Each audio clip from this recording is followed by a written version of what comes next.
2018-তে এসেছিলাম, কিন্তু ভোট দিতে পারিনি, চলে যেতে হয়েছিল। তো এবার উৎসব মুখর পরিবেশে ভোট হচ্ছে, একটা উৎসব রব উঠেছে এবং লাখ লাখ মানুষ গ্রামে ফিরে এসেছে ভোট দেওয়ার জন্য শুধুমাত্র। তো খুব ভালো লাগছে।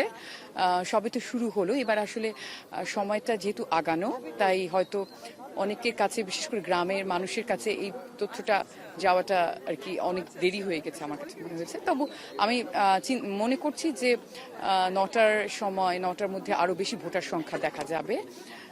আশা করছি ভালো এবং সুন্দর একটি সুষ্ঠু একটা ভোট সম্পন্ন হবে।